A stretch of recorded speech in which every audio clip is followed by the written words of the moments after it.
طبعا انا كنت مكلماكم في الفيديوهات اللي فاتت على الزيوت اللي انا استخدمتها لبنتي في شعرها.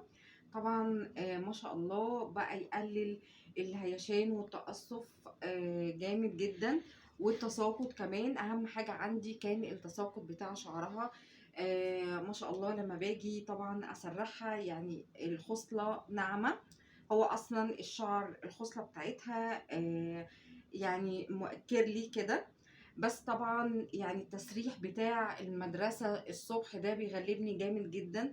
من ضمن بقى الحاجات اللي انا استخدمتها ونفعاني قوي وحاجة مهمة جدا، طبعا احنا قلنا على الزيوت اللي احنا استخدمناها في الفيديوهات اللي فاتت هنستخدمها ازاي مع الصدر المطحون. وده اهم حاجة في المجموعة، ان احنا الصدر بنستخدمه مع الزيوت دي اساسا طبعا. ومش عايزة اقول لكم ان هو بيعمل ايه في الشعر.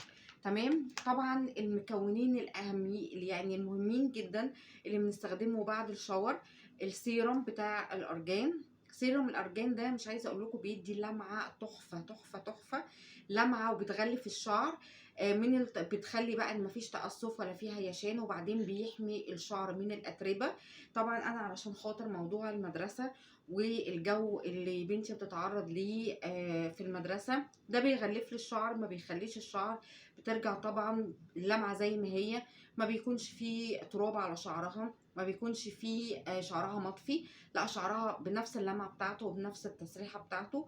حلو جدا جدا. سيروم الارجان فوق الممتاز، بيغلف الشعرايه طبعا، بيحميها وبيحميها من تقصف والهيشان والتساقط. هوريكم دلوقتي. طبعا بعد ما بغلف لها شعرها من السيروم، يعني انا باخد كميه زي كده وبدعكها كويس كده في ايدي واعمل كده اهو.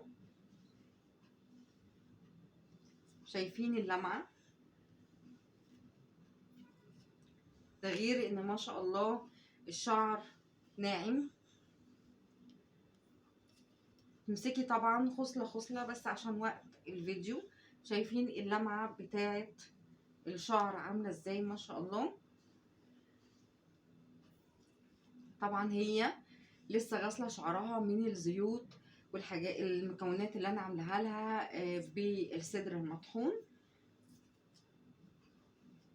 هنغلف بقى الشعر كله تمام، والاطراف كويس جدا. طبعا انا غلفت الشعر بالسيرم بتاع الارجان. اخر الاطراف بتاعه الشعر بغلفها بزيت الارجان، يعني ده سيرم الارجان بعمل بيه الشعر كله. وبعد كده باجي عند اخر الاطراف بعملها بزيت الارجان. زيت الارجان ده مش عايزه اقول لكم ان هو بينيم الهيشان خالص والتقصف، وبيخلي الشعر طري جدا. يعني بصوا الفرق بين هنا ده، هنا ما تسلكش لسه وما حطيتش اي سيرم نهائي، وهنا حاطه السيرم وزيت الارجان. تمام.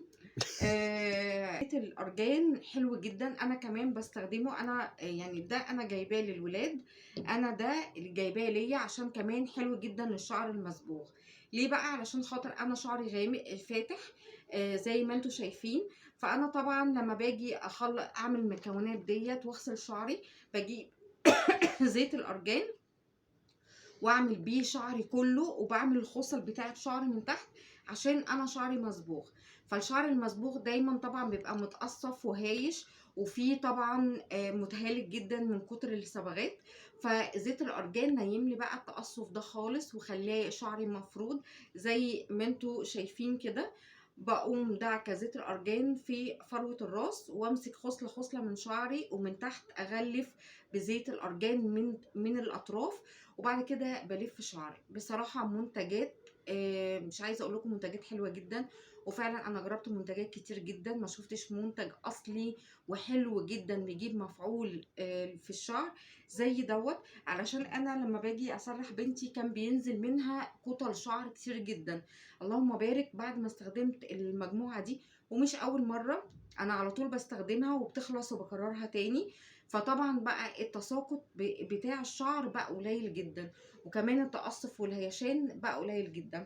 جربوا منتجات تيسيليت المغربيه الاصليه، طبعا انا قلت لكم على المكونات بتاعه الشعر، وان شاء الله هقول لكم في فيديو جديد هنعمل الصدر هنحط عليه ايه وهنستخدمه بطريقه تانية للشعر.